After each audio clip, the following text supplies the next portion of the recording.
I'm the Dean of the School of Nursing at the College of St. Scholastica in Duluth, Minnesota. The College of St. Scholastica has multiple programs. We have 3 ways to get a bachelor's degree. We have the traditional kind of bachelor's degree most students think about, where you come in as a first-year freshman and you go all the way through your senior year, and it takes you 4 years. We also have an accelerated program for students who already have a bachelor's degree in another field. So they come in and they take the nursing major, in essence, and then a signature course that we call our heritage requirement, and it's looking at a spiritual context to the delivery of healthcare. And so that's for students who have a degree in another field, and they get a second degree. Then we also have our RN to BS online program. That's for students who have an associate degree who want to complete the bachelor's degree. I think what we look for in our applicants to our nursing programs is the desire to be a nurse, is the empathy for patients, for being a good thinker. Because a lot of what nurses do these days is not just doing things with their hands, but doing things in their head, having to assess the situation, having to take really a complex patient case and understand what's going on. So we want them to be good thinkers. We want them to have good head, good heart, and really a passion for the work. I think every student needs to find the niche that's right for them. So the students for whom Scholastica is the right place are students who want to really have a broad-based education so that they understand what nurses are within the context of the environment that they practice in. So we really look at a contextual approach.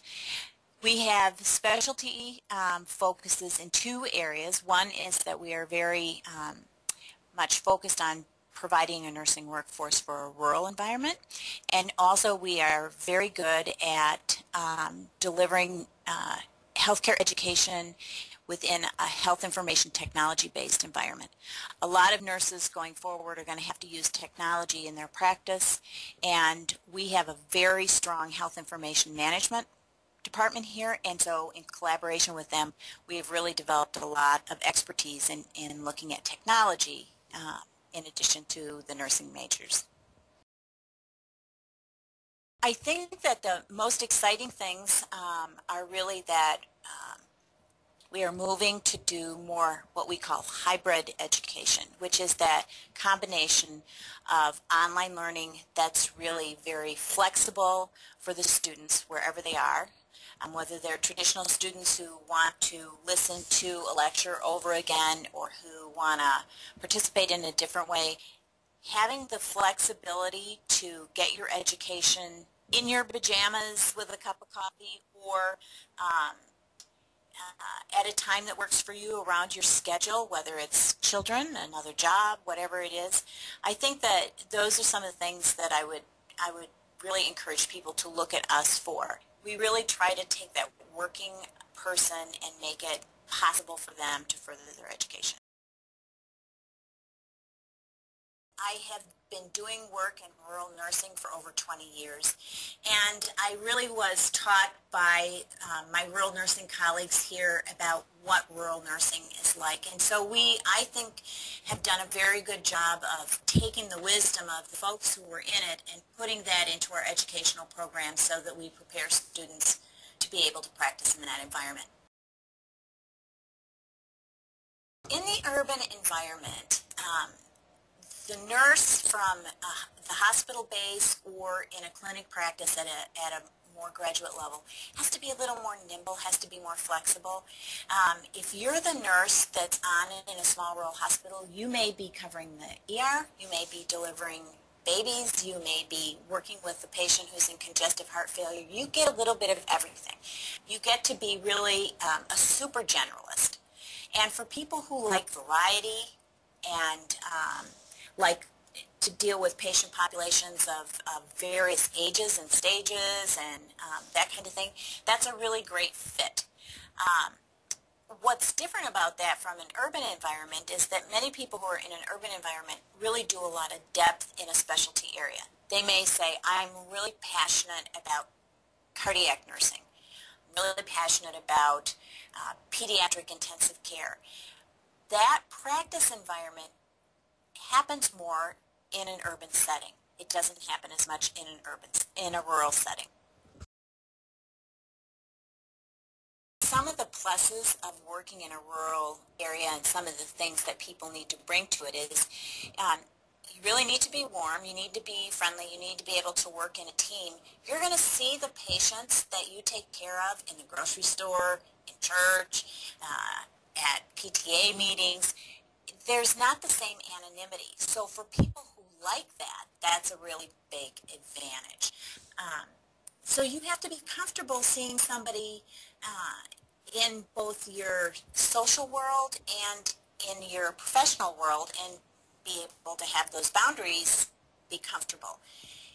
Rural healthcare practice is more team-based in a personal way because there may be a very much smaller number of people working in those facilities. You probably know the physician pretty well. You probably know the night watchman pretty well. So it's harder to hide, and on the other hand, you also can work out problems. You can make decisions about changing things more quickly because it's a very much smaller group, and the communication is usually pretty much more direct. One of the things that people who practiced in rural environments used to complain about was a sense of isolation. So if you were a family nurse practitioner who was working in a very small community and you had a case that you were worried about or thinking about, you maybe didn't have a colleague next door to go talk to. Now with technology, you can, just like we're talking, dial them up.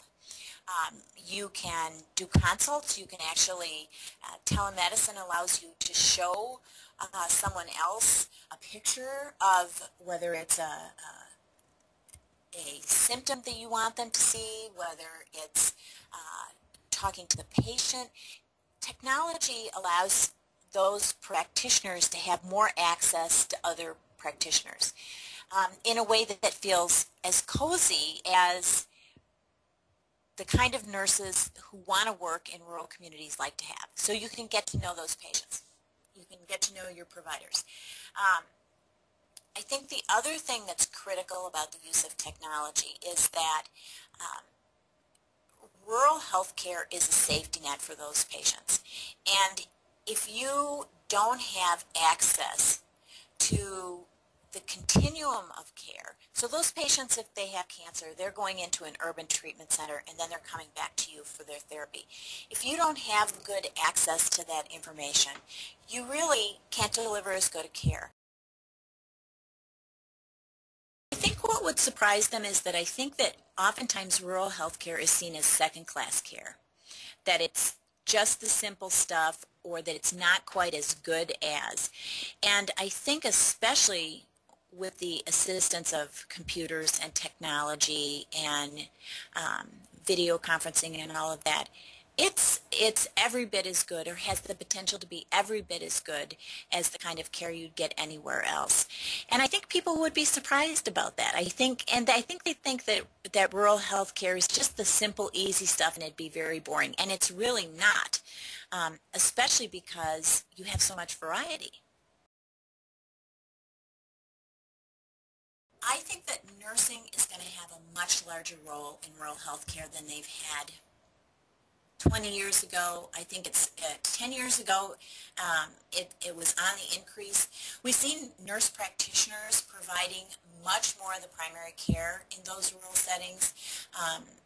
I think that as there's a shortage of family practice docs, nurses, advanced practice nurses have moved into that niche, and so there's a lot of opportunity in rural for people who like independence. I guess I'd say that that's another really key part of rural practice, a lot of independence.